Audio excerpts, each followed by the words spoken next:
Evening, everybody. Welcome to the Block 9 podcast. I'm your host, Mike the Crazy Pilgrim, and tonight we have with us Andy, that side, Andy the Grumpy Loyal, Marcus, and Gavin as well. So no real big intro from me this one. It's a little bit coming back down to earth. After the momentum that we were carrying over the recent games, but it was going to happen at some point. But for sure, that wasn't the result that we wanted. Yes, Adam Forshaw getting a goal, his first goal in 9 years against the Greens, against the club that he was with for about a year. I told you all Forshaw was a great player. You just didn't listen to me. Andy, what are your thoughts? Oh, do you know what? I get why he's celebrated, and I understand now that his family were just above where Muslitz was sat and the Argyle bench was sat, and he went over to salute his family. He hadn't scored in like 9 years. It's not typical.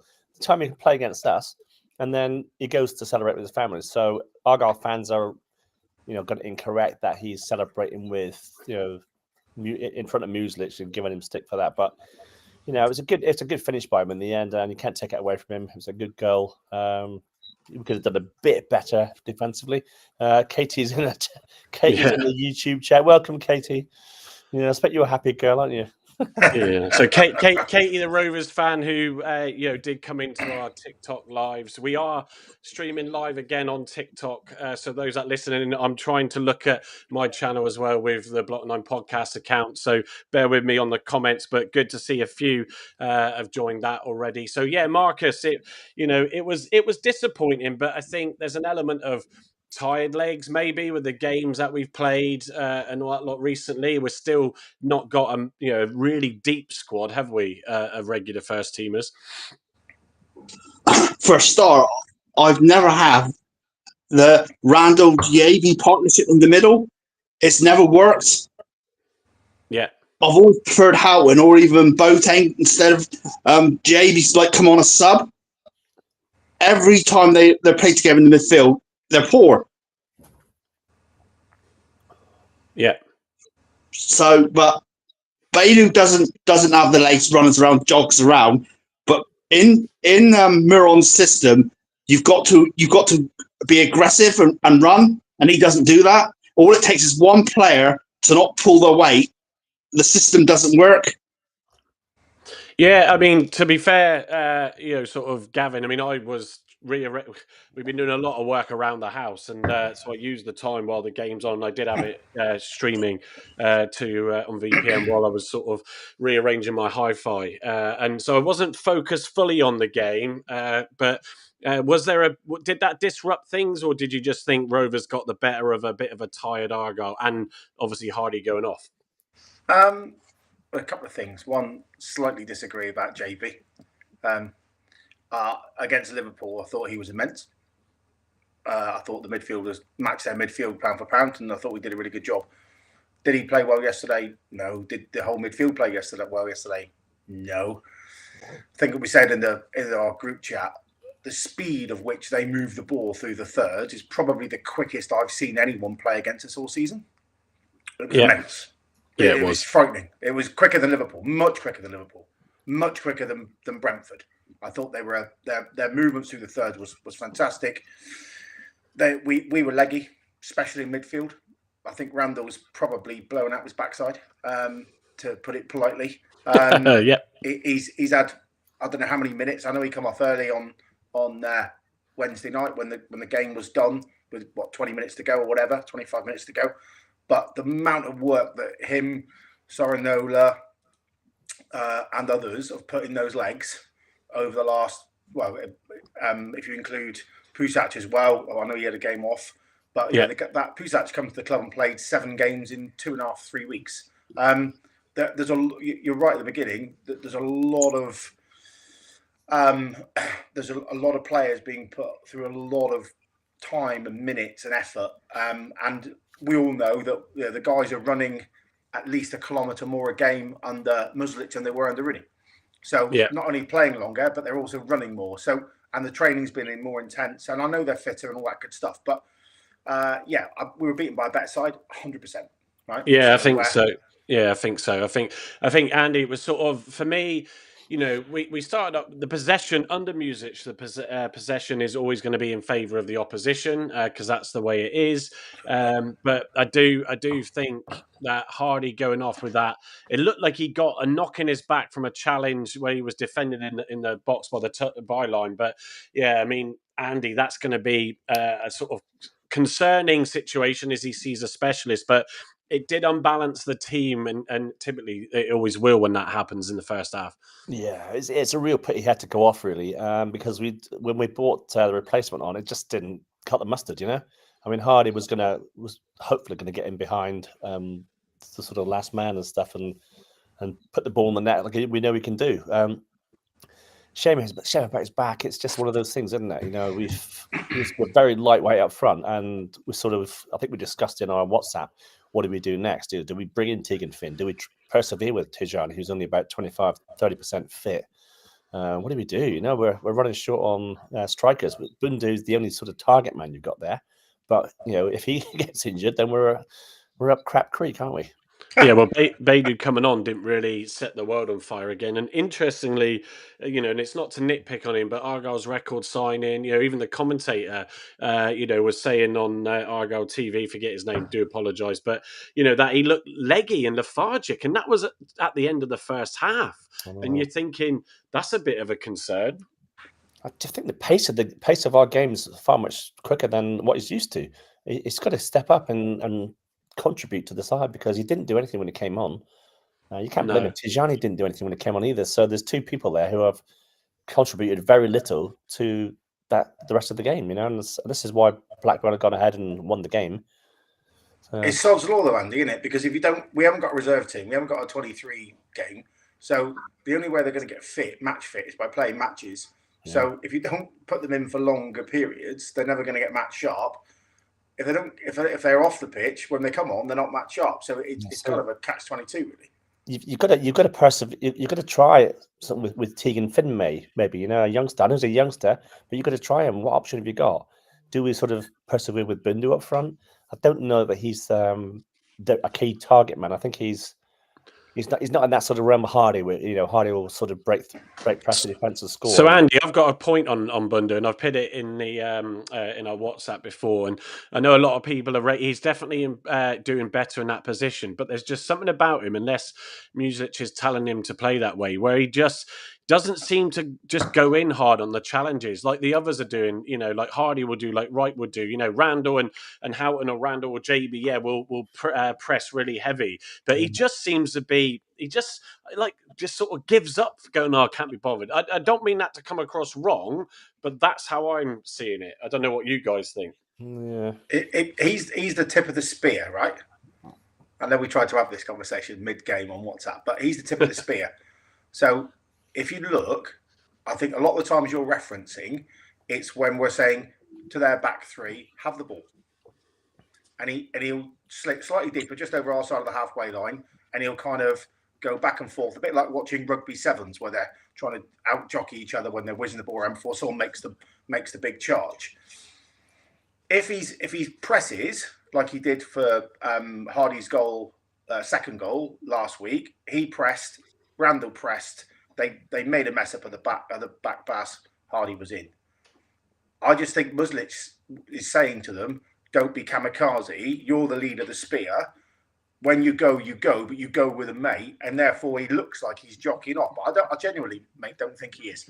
I think he's been told to do that. When Hardy went off, it's often, and I think if it was his laziness, I think Muslic would have put a rocket up his backside in between games and said, "No, you've got to push higher." But he does it every single game, home and away. So that's my version of it. I might be I think when Hardy went off, he looked lost, because against Millwall, I thought the pair of them together looked really good and really sharp. And Bundu was being that target man, being that sort of person who's going to draw people towards him and giving Hardy space. So as soon as he went off, he looked lost, didn't he? The challenge, I think, now, if you look at Bundu at his best, Millwall as an example, because it was only a few days ago, the little flicks around the corner, the hold up, the go. When you've got someone like Hardy, who is beltingly quick over 15, 20 yards, that's an easy win. But Beidou didn't look like he had the pace, or they haven't got the connection, or whatever it was, to do those little flicks around the corner, blah, blah, blah. Whereas I think when Hardy plays, they know each other well enough. They've played for each other since Bundu joined the club, which was 2 Januaries ago, wasn't it? Not as January's gone, January before. So about 18 months. And they have that connection. Whereas I think Beidou doesn't. He's not naturally going forward. He's an 8 or a 10 for me. He's not a push on beyond where, let's face it, Hardy's, and I think Muslit said it in the post-match interview, finally my ARGYLE TV's fixed for those who are interested in the group. He's one of the best channel runners in the division. And he's right. Everybody's right. He's one of the best channel runners in the division. That's the way I see it anyway. Yeah, Marcus, what's your thoughts on either Bundu or Beidou, that we were just discussing? I think Bundu's been playing all right, apart from obviously yesterday. But Beidou at the minute looks out of his depth. I'm just hoping that a proper pre-season they can get him up to scratch. But at the minute, he doesn't look like he's a championship player, so that needs to be addressed. But Bundu, like what Gavin says, Bundu looks totally different when Hardy's there. Yeah, but. Without Hardy, he looks lost.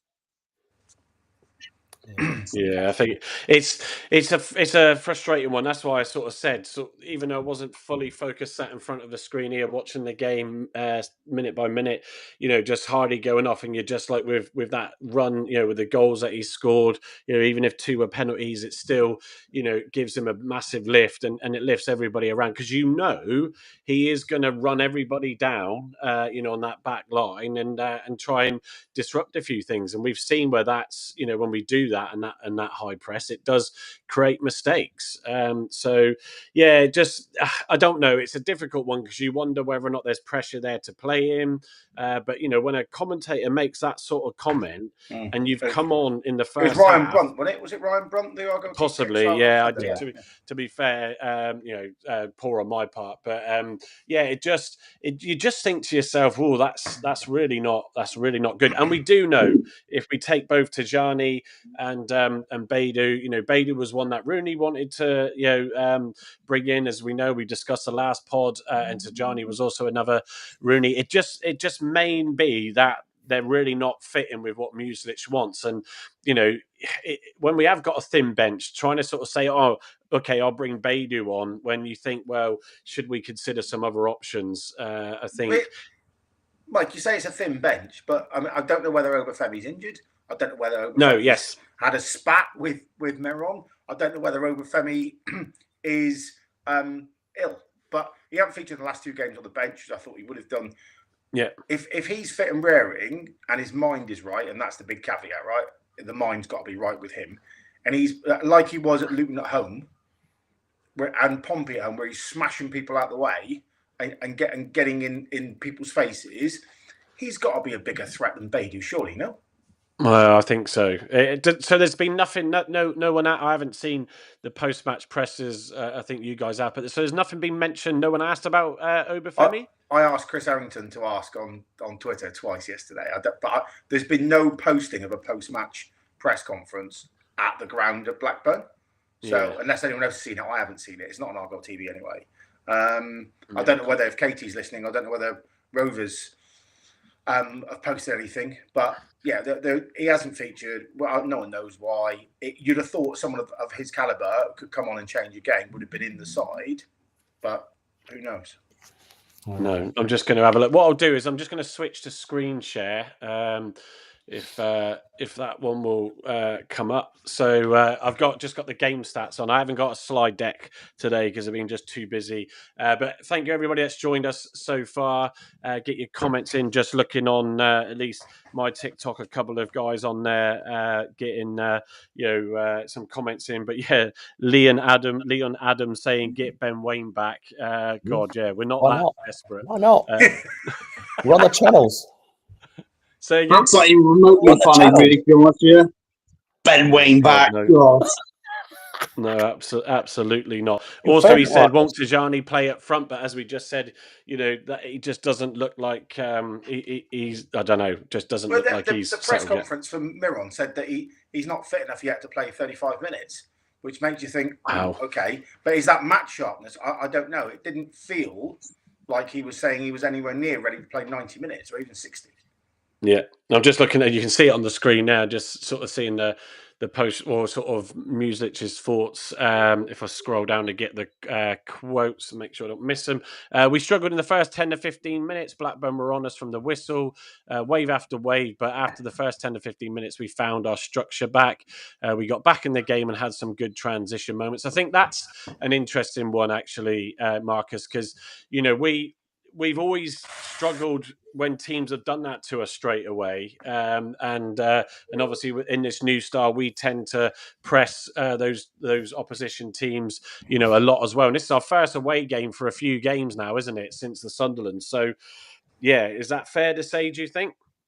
Yeah, I think so. I think before music, that would have been another 5-0.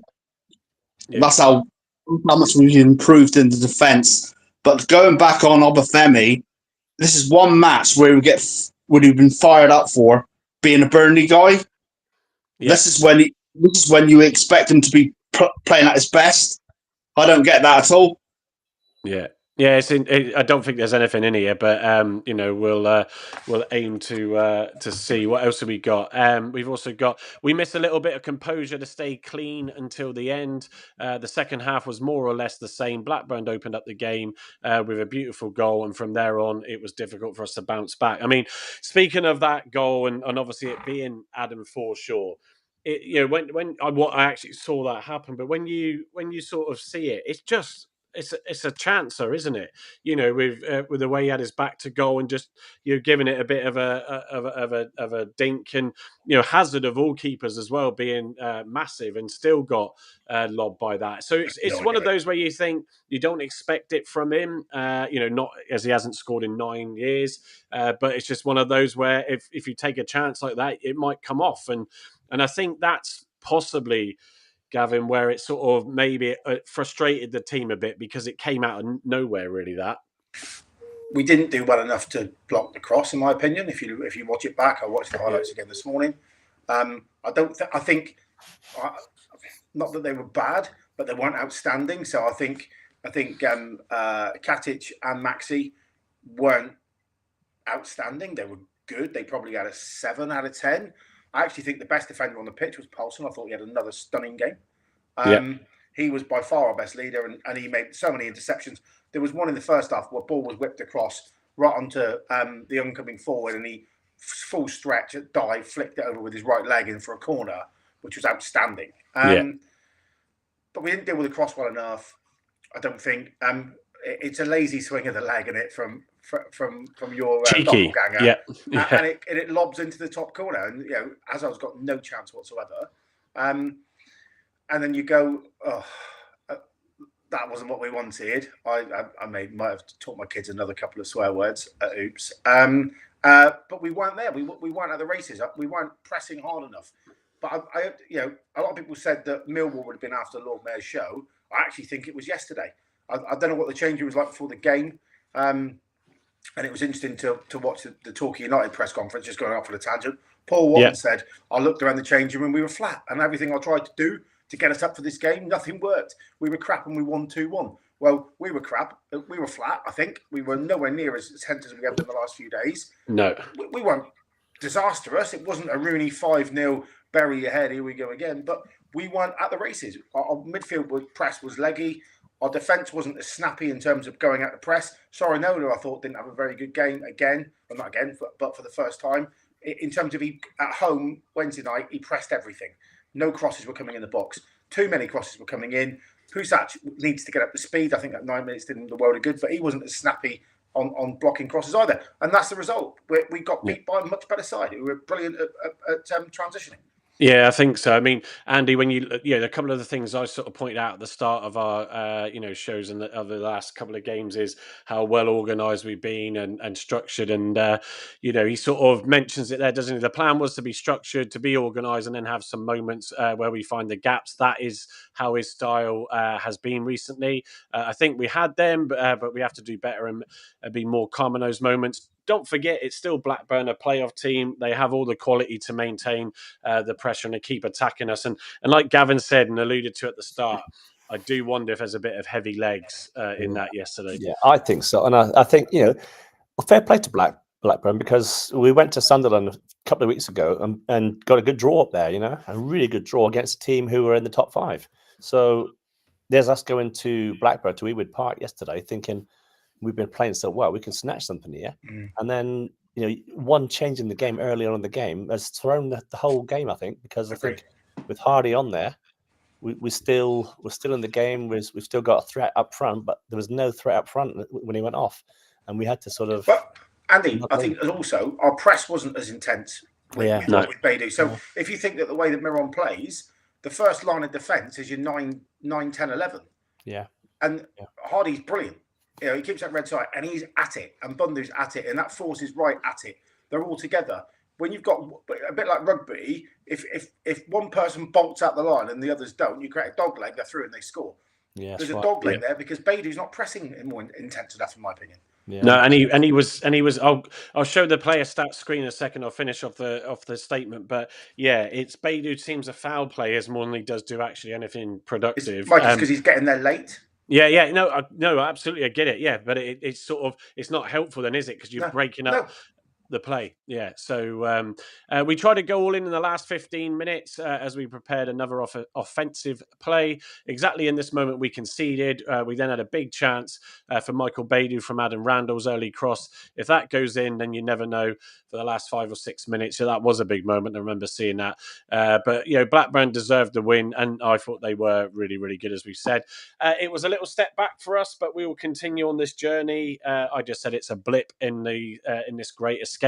No great escape comes with just ease, does it? There's always going to be hurdles along the way. So, and then finally, we have to go again in a couple of days' time. We have a big one in front of us, then a big, big week in front of us with 2 massive games. These games are what we want to compete in and collect our points. So, so there's the usual FOT mob that I tend to pit in a slide. As you can see, sort of Hardy obviously didn't play that long. Bundu, below 7, score 6.7, right 7.2, which surprising. I mean, it wasn't his best game, but again, I felt tired legs. Sorinola, as Gavin said, not his best performance. Randall equally, JB equally, Pukac the same. To be fair, and in the back 3 showing there of Maxime, Katic, and Poulsen. I think Poulsen's been hard done by, Mike. Say again. Poulsen's been hard done by. Yeah, I think so. I thought he had a 7 performance easy. I thought he was a standout defender on the pitch. Yeah, well, that's how it came across, and seeing some of the comments afterwards. So but then I suppose when these stats, when you don't sort of have a great game and you lose 2-0, there's probably an element of wanting to lower the score threshold as a result of that. I mean, did Hazard pull off a 7.8? I mean, sort of how good was he during the game under pressure? I didn't see it, all of it. So any thoughts from Marcus, you? I think with really the first goal, I think Hazard was surprised because you wouldn't expect that from Forshaw. So it was a second late. You wouldn't expect it. So I've never seen Forshaw play like that since he's been with us. But then again, he was more of an attacking midfielder for Blackburn, but he was a defensive midfielder for us. So maybe he's playing in his better position. Yeah. But anyway, we didn't deserve anything. We move on to Luton. That's all it is, really. They were the better team. Yeah, I think so. I mean, just Katie's point there. One thing for their side, Katie's a Rovers fan. If you can't see the icon or a name from that, but yeah, we have changed a lot since last season. We finished last season on 53 points, and with 13 games ago, we are on 51 points. That magic, which we'll come on to in a minute. I think if you're getting over 50 or even close to it, 47 to 50, you're probably safe. So don't probably need to show too much on the stats, but I will do anyway. Again, there's that possession, it's similar, it's sort of that sort of 70-30, in favour of the opposition, even when we have won, recently. So it's that style again of Muslich. Total shots, I think that was evident from Blackburn, having a lot of chances on goal. 7 from us. sounds like a stretch to me. With 3 on target equally sounds a bit of a stretch. So I think in terms of Blackburn, we got obviously a big win against them at home. So they've ensured that they've repaid the favour by beating us on their turf yesterday. So I think let's move on to Luton. So we were all discussing this. I'm just going to move our icons down to the bottom, or our profiles down to the bottom here. This is a massive game coming up, isn't it? And Andy, I think, it's a 6 point. It's the mother of all 6 pointers. The two bottom teams facing each other after we recently jumped Luton. This is like mega critical for us, I think, isn't it? And them. ARGYLE away from home as well. We've only won once away from home against Brentford, to say that. But we've got to go there and try to force a win. There's no other option. Otherwise, we're going to be even further in the doo-doo. If you can't win games like this, I don't think Luton have scored in the last 6, have they? No, well, you can see their last 5 games up there. So where they lost 1-0, lost 2-0, got a win, 1-1 draw against Wednesday. 1-1 draw, lost. So they're not scoring many goals. No. But the interesting thing for me, reading I was a bit of anarchy this morning. I got away with the girls. A lot of the Sheffield United fans were really complimentary about the performance of Luton and said, they played well. Really, you didn't deserve that. You were great all game. You out-battled us. You out-fought us.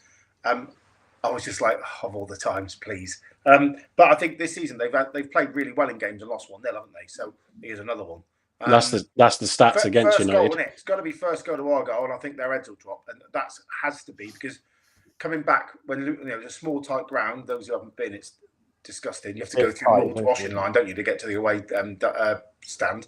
But go 1-0 down there, we're going to be in real trouble. Yeah, I think. Look at the possession. They had sort of equal split of possession. If I just go to the full stats, let's have a look at how many shots in their game that they had.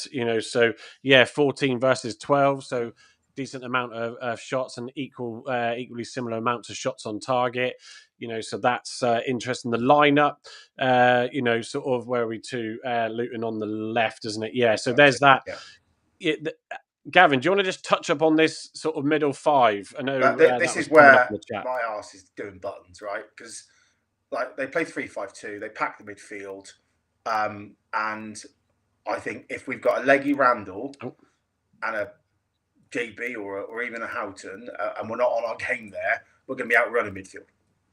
Right, we're going to be swamped, and we will lose the middle of the field. I know that when we play our system, the wing backs get really tight, and we give the opposition the flanks basically to play with, and we can pack the middle. So I'm hoping that when the guys are on their game, we kind of out nullify that. But 3-5-2, I think, is probably, it feels to me, our nemesis lineup to play against, because we've got 2 dynamos in midfield that win the ball back and then make us go forward. If they've got 3 in the middle against our 2, Asagard, Nakumba and Walsh are, certainly Asagard, every time I've seen him play, is really lively. Nakumba's a bit of a Panichi Kamara from what I've seen in terms of wins the ball, gets it forward. I think we're going to be in a bit of trouble if we're not on our game in the midfield. So is it time for Boateng? I don't know. Yeah, I think you're right there. Yeah, actually, yeah. Speaking of which, Andy, was he on the bench yesterday and just not used? Yeah, I don't know why on the bench not used. I don't know why he resisted playing him. He's got to give him some game time, surely, if he's bored him here. Whether he's not fit or not, I don't know. He should be. Why is he on the bench if he's not fit? He came. Was it Millwall? He came on off the bench. Yeah, he did. It's really lively. I know that's what surprised me. I mean, Marcus, I think sort of the big thing is going to be again, isn't it? Is that first goal in this game? ARGYLE have always gone on to do well when scoring the first goal. In a game again like this, you look at Luton and you sort of say all that money, dropped out the Prem, and it's really been a downward spiral, even with the manager change and all that sort of stuff. And you think, do they feel like they're resigned to going down? I know it might sound odd to say, but you know, a lot of those players will probably have release clauses if they fall out of the Championship. You know, they probably want to escape, you know, that situation. You know, so there is an opportunity for Argyle here, but you know, Marcus have really got to try and have their wits about them, like Gavin's saying. Yeah, but Luton also can look at the same. There's also an opportunity for Luton to get right back into it. So it can work both ways. But it's a question of we need to freshen things up a bit. We got one or two leggy players, and then you need to bring in players like Boateng, give them a go. See who's going to replace Hardy. Either bring in Tegan Finn up there, or even Mumba up there. But definitely don't start with Beidou because there's no effort in it. You need someone who's going to run around. Yeah. So Marcus, do you sort of switch up the typical formation that he's generally gone with, and you know, do you shore up with a bit more in midfield? You know, can you sort of? I think Houghton coming back in would make sense. You know, do you then have Randall, and do you?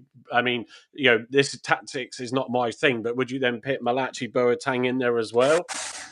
Yeah, but you also look at with Hazard getting the ball and playing more direct. You can actually bypass the midfield.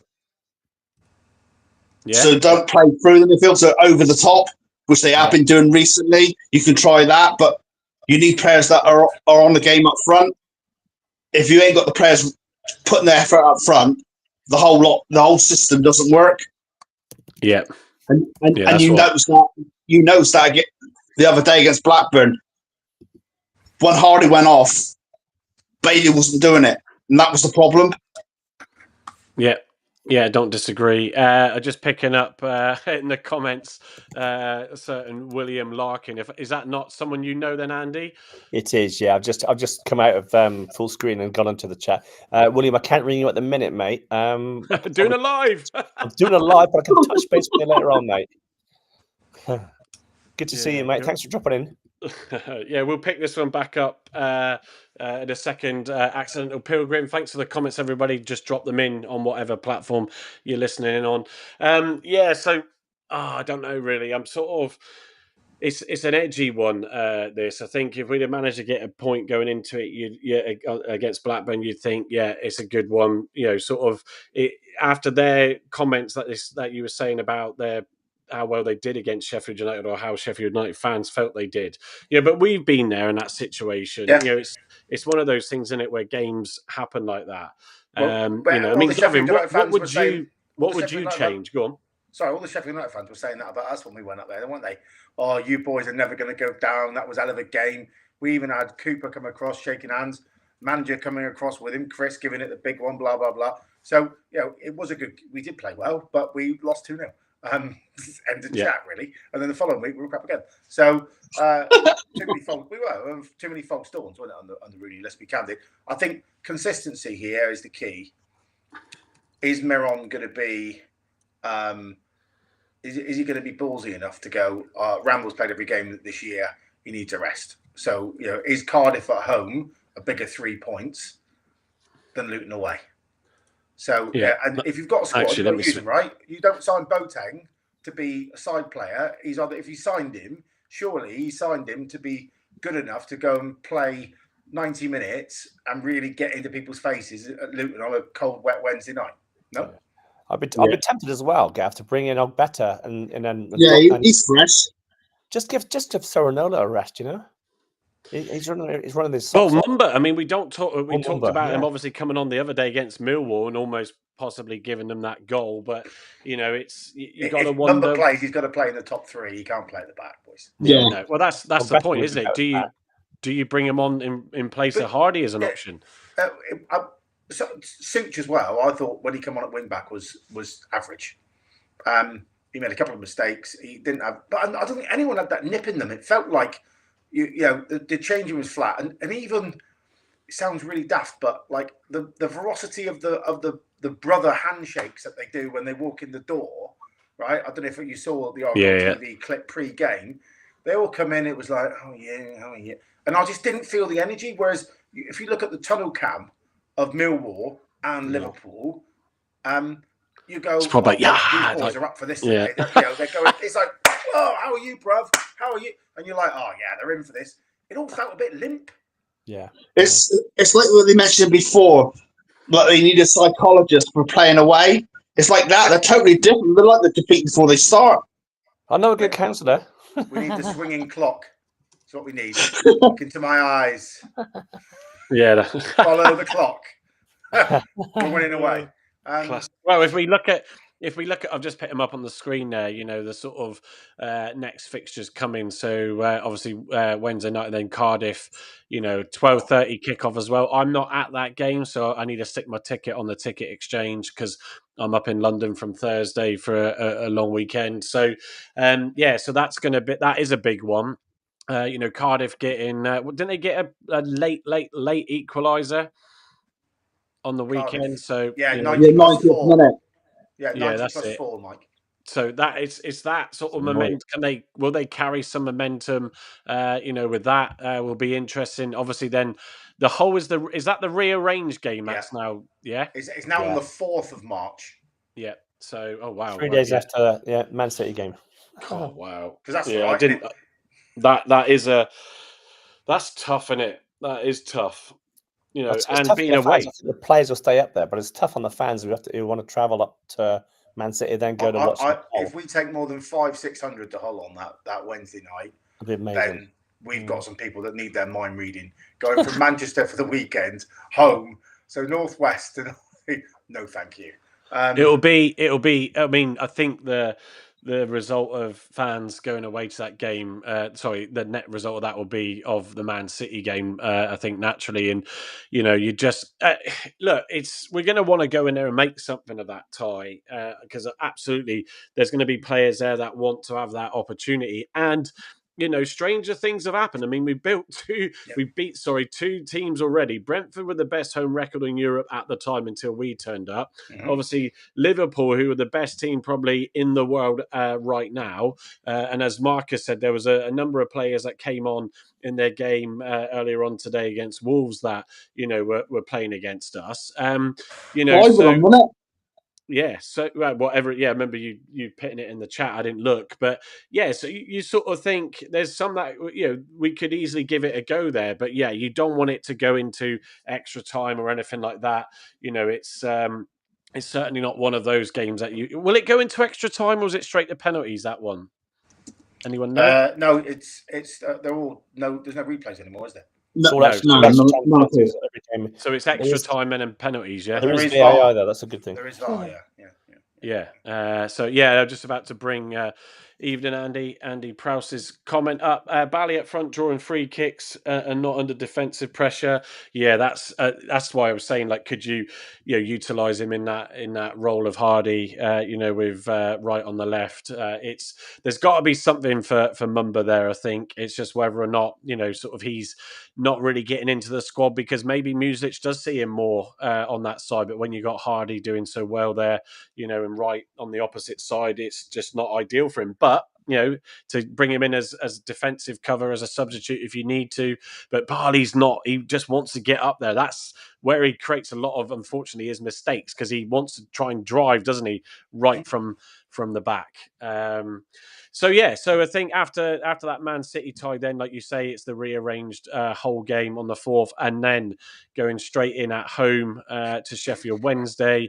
With another away game into Portsmouth, and now how massive would that one be as well?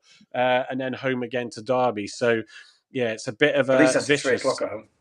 Yeah, well, yeah, that's true. Yeah, there's so many points here. So going on to that one, sort of it was discussed in the WhatsApp group. Where do we think those points need to be? And Gavin, I think around 47 is it? We were sort of suggesting. Well, 47. My predictor point. I think we're going to get 11 points from home, and brace yourselves. I think we're going to get 11 points away. Andy, I know. Andy was like, "Hi, Steve." Andy in the text was like, "Yeah, what drugs are you taking, Gavin? Give me some." But I want to sell points of what you're on, mate. Genuinely, I think we've got 7 away, 7 home. I think we'll win 3 at home, draw 2, lose 2. I think we'll win 3 away, starting with Luton on Wednesday night. I think we'll win 3 away, draw 2 away and lose 2 away. Is my guess. 50 points that will make us finish on for those who aren't Carol Vorderman in the room or watching, and that will give us, I reckon, 4 points safety net. There you go. You heard it here first. I'm miles wrong, but I'm going to say I'm right. So there we go. Well, I can't say I'm going to put an accumulator or whatever it is on that, because I did lose my bet again yesterday on an outright win and a 2-1. So I'm being careful of not chipping away at my winnings. Do gamble responsibly, of course, if you do. Steve's joined us tonight. Welcome, Steve. So I'm guessing not long just finished work. So well, we're finished now. So we'll catch you all later on in the week. And so, you say it every week, and it's not funny then either. So. Hey, look, I try. Right, let me just eject Gavin from the lobby. So Steve, how are you feeling? And what was your sort of thoughts on yesterday? And we just got onto the points conversation, and you like your stats and looking at your analytics. I think personally, we've just played 3 games in 6 days, haven't we? Yeah, it's a lot of games. Sunday, Wednesday, and Saturday. I think they just ran out of steam. Yeah. Leggy, yeah. And the thing is, with Luton going back to Wednesday, I think we need to match their formation on Wednesday and play the 3-5-2. Have you been watching? While you were driving them from work, that's exactly what we were talking about. He was listening in the background. Great minds think No, alike. either because what I put in the chat earlier, wasn't it? Put Tegan Finn up there, or we're going to have to go for Upper Femi, aren't we? I think this, and also I think let me just show it up again from Accidental Pilgrim. The point on Rami Al Haj, should be probably in a higher pecking order than Beidou, and actually, I agree. That's a really good point. I think if you look at the sort of balls that the likes of Hardy being out on the right, obviously a bit more in this setup, and right on the left. Left, right, left, right, left. I think if Tegan Finn comes in on that right-hand side, the type of balls that Wright has got down that left and crossed in, Tegan Finn is a bit like that style of Whittaker as well, and he can come in onto his left and has got a cracking shot. So I think regardless of him being 16, nearly 17, whatever he is now, there is an opportunity there, Steve, isn't there? Definitely. Here's another option. Go on. Put Callum Wright on the right-hand side and put Barley Mumba on the left. Yeah, well, we were just coming on that point again. Andy Prowse just mentioned that one on, Barley up front drawing, free kicks and not under the defensive pressure. There's options, isn't there? So I think it's going to be really interesting to see what Muslich decides to do against a team of ex-Premier League players. That will not be an easy ride still, regardless of where they are. Has Tegan Finn been on the bench yet since Muron took over? No. Exactly. He's been scoring goals for fun in the 18s. Yeah. The academy. Yeah. But it could be, I think there's an element, Marcus, there of Muslich wanting to stabilise with experienced players and, and obviously Hardy turning a bit of form, Bundu working in that role up front. There's a lot of good things that have actually meant that, the likes of Finn Roberts, as we said, and Izaka, who haven't quite made the bench, under Muslich because, those players are suddenly started to work under the system that he wants to deploy. But, as we know, when we get hit with injuries, it does cause us problems because of that lack of, depth in all positions. And so, I wouldn't be surprised if we see something interesting against Luton. What are our options on the right-hand side then? Well, it's either keep Bundu up top, Obafemi, but Obafemi's played on the left before. Personally, I think it would be move Callum Wright to the right, so he's right-footed, which means he can get a cross in, and then you've got a different option on the left-hand side. But for me, it would be Obafemi if he's fit and mentally right, because he's got that pedigree, he's got that class. Or you play, my absolute wild card selection would be Bundu in the 9 and then Mumba and Obafemi in the 10 channels.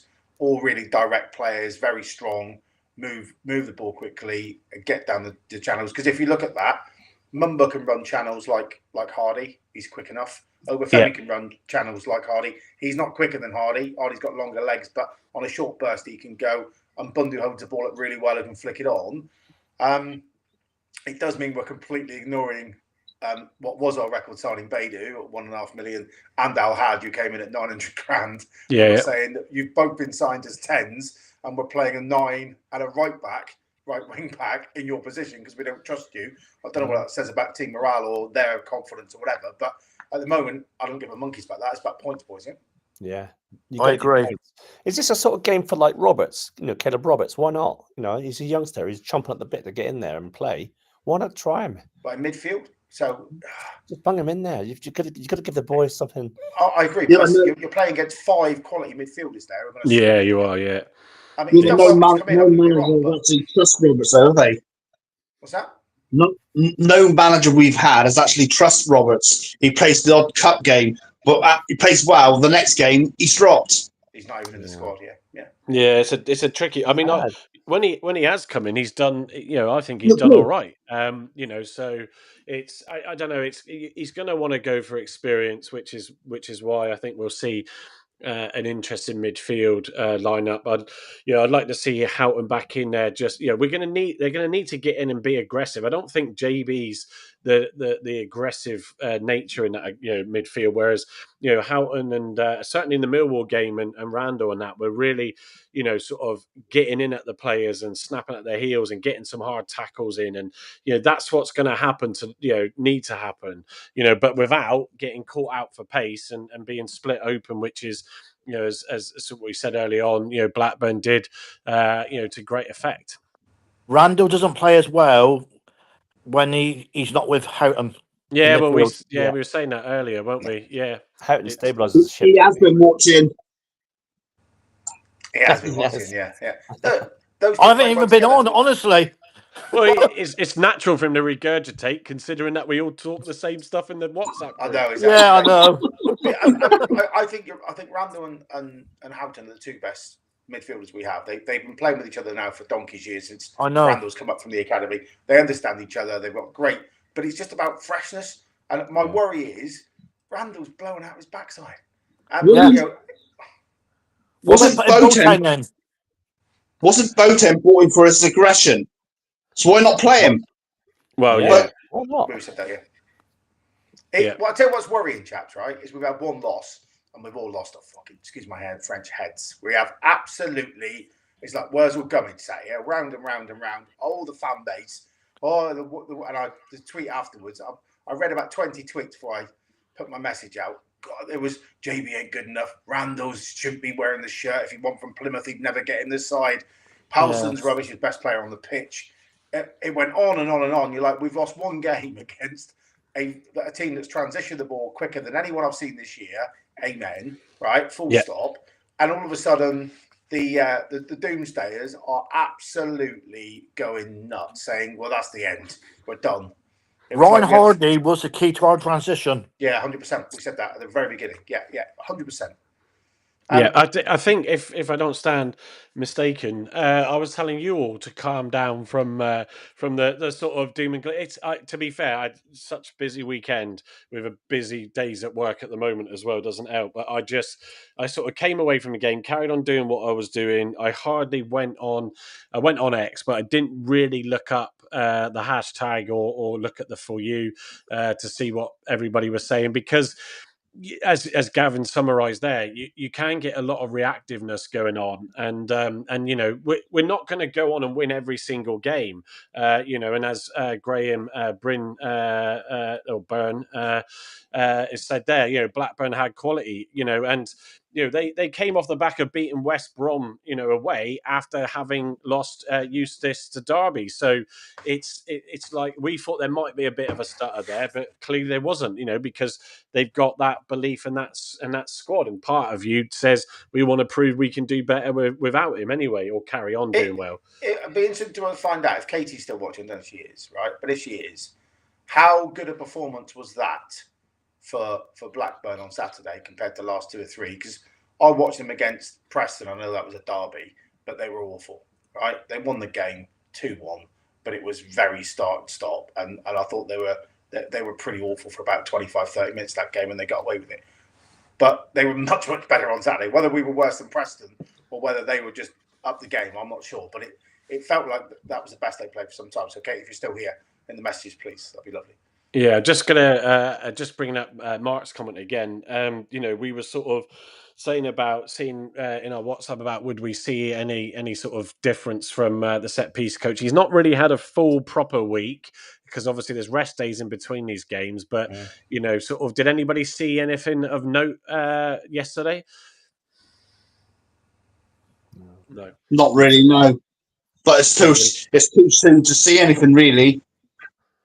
Yeah, no, exactly. There wasn't an awful lot, was there? So your two major aerial threats going forward and going back, I thought were both knackered in Maxi and Katic. So you can be the best set piece coach in the world.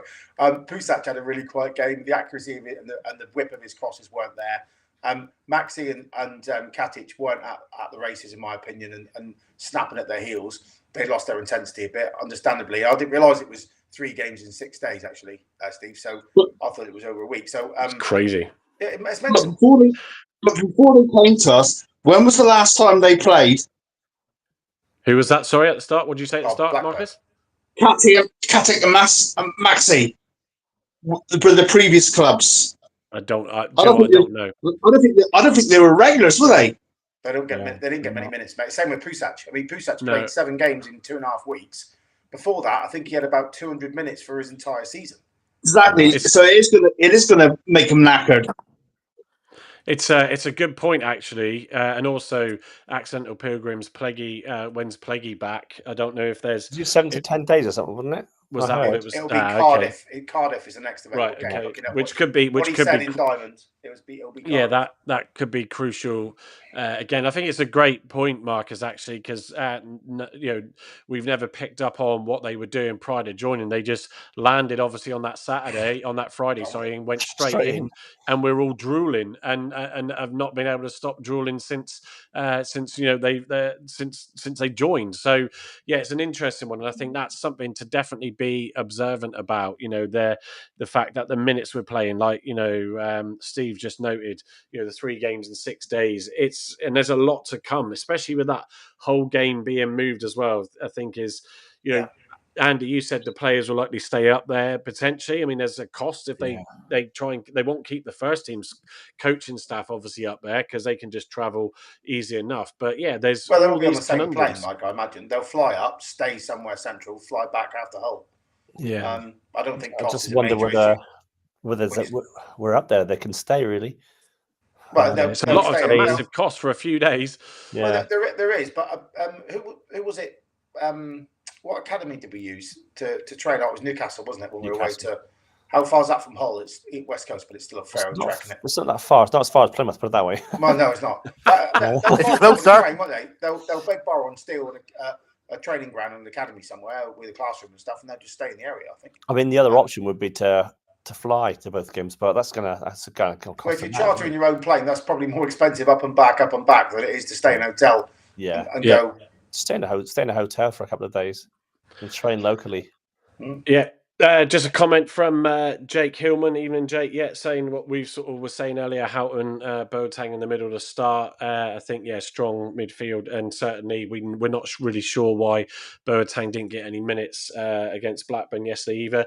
There's one thing, gents, and everybody listening in, Argyle fans, to sort of consider. Right, it's not as bad as this. This is proper bad. When you lose to Tottenham and you're already not playing great, Man United, that is terrible. I've only just noticed that. I forgot it was a 4:30 kickoff. But to lose after they went, Maddison scored on 13 minutes. To lose to Tottenham, it's really going Pete Tong. So that's proper bad. So there we go. For a lot of anti-United fans out there, I know will be enjoying that one. Yeah. So that's shocking, isn't it? So. Yeah, but you could also look at the other thing. Losing to Man United, that's bad, isn't it?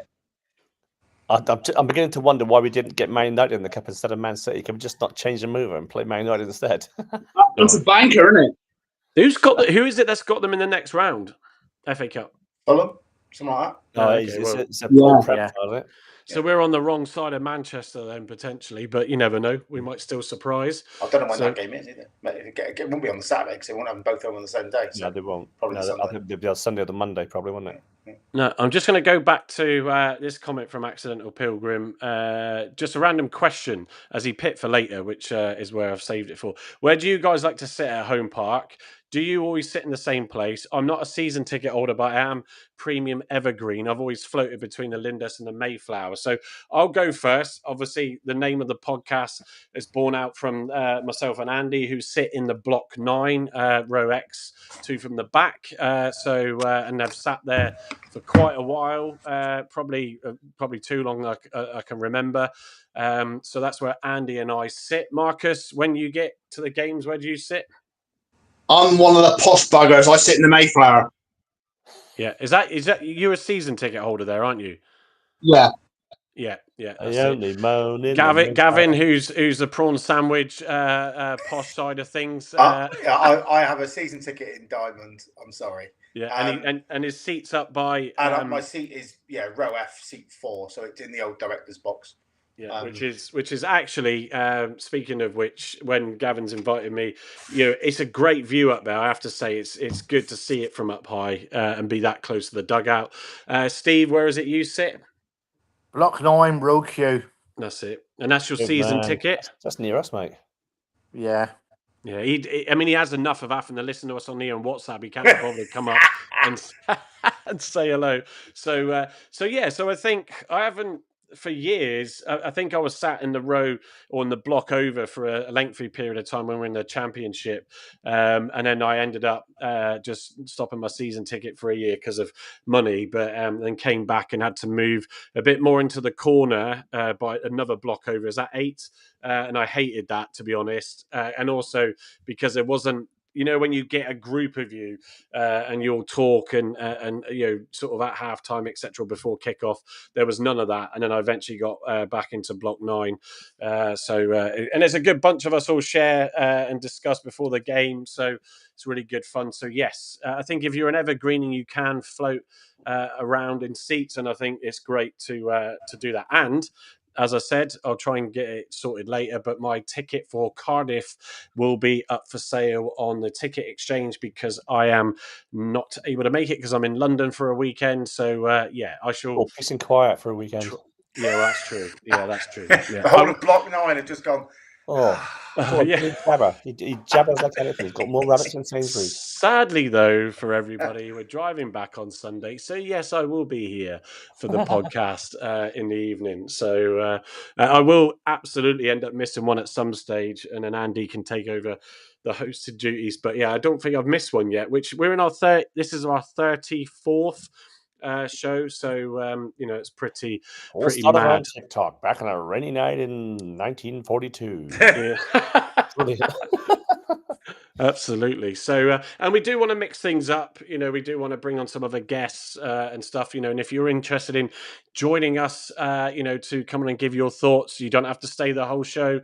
We had Nick on from PAFC Displays the other day, who came in to sort of shout about the situation against the Liverpool game and getting ready for that, etc. And he stayed on for the whole show. So you're more than welcome to drop by to give your view and disappear again, or sit with us throughout the whole show. And we're looking for a female as well, Mike. Come on, we're looking for a female as well. Because I thought we found looking at your mugs every week. It's like, come on. We found a female, not literally. Yes. So I have. So I did pick up that conversation actually with her dad again on Blue Sky. Friday. And he said they're away this weekend, so he is going to give her a nudge. But it would be good, to not have all of us old men boring farts sat here talking. So we've got regulars coming in. People like Macy coming in. She's a regular. Let's get Macy up here. Like the old days. It needs to be her podcast too, doesn't it? God's sake. See what I did there? No. That was what was Mate, good that was about... very Sid James. That. That's what was good about TikTok. To be fair, you can just bring people in all the time, and it's good. It's a good engagement. This makes it a bit harder, but I can share the link. So if anybody at any time wanted to put in the comments to come in, then the best way actually is to direct message me on X, and I'll send the link to get in. But yeah, so Accidental Pilgrim, cheers guys. I'm just behind the dugouts for the Cardiff game, so that's a first for me. So yeah, that's an interest. I've never sat directly behind the dugouts. The directors, the actual director's box. I think there's like 5-6 rows back, and then that whole square is. And when you sponsor games, you have to sit there. You haven't got a choice. It's a really good view, but what you can see is what used to be do step down the steps, lean over, whisper to someone on the dugout, back up the steps, sit down. Certainly in the Schumacher and low years, they were up, down, and the analyst is sat there propped, with his laptop on his knees, monitoring all the output of the players and saying, Hardy's knackered, get him off. His output's disappeared off a cliff. It was really interesting to see, actually. So you'll have some good seats there. Yeah, no, well, enjoy that, Accidental Pilgrim.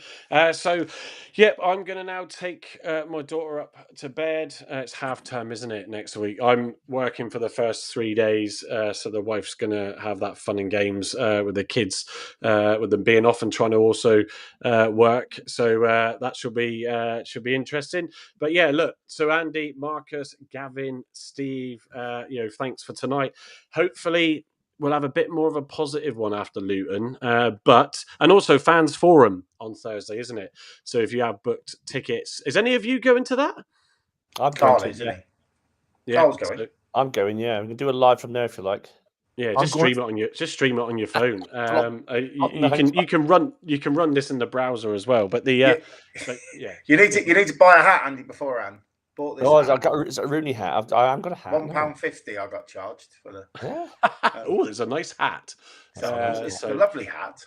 I've got a Christmas hat. I've got a Christmas ARGYLE hat.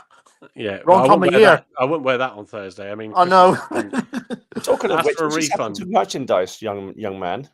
Yeah, just both myself and the wife are so busy. Yeah, so it is coming along. I've also had a chat with someone about getting some designs as well done to celebrate situations like Liverpool and stuff like that. So we will aim to get, probably it's going to be another couple of weeks, I think, because we're away again, or like I said, in London. So I might get the chance to play with some design making, but only once the kids are in bed. So, but yes, I will get something done. I don't even have my Block 9 top on tonight. No. I quite like a sort of white T-shirt. You know, the old logo we had, right, with the big microphone with the sort of the podcast waves going through it. That I think that could look quite nice on this T-shirt. Well, I got a few ideas, and I'll get to them, maybe next year, and then I'll share them all with you.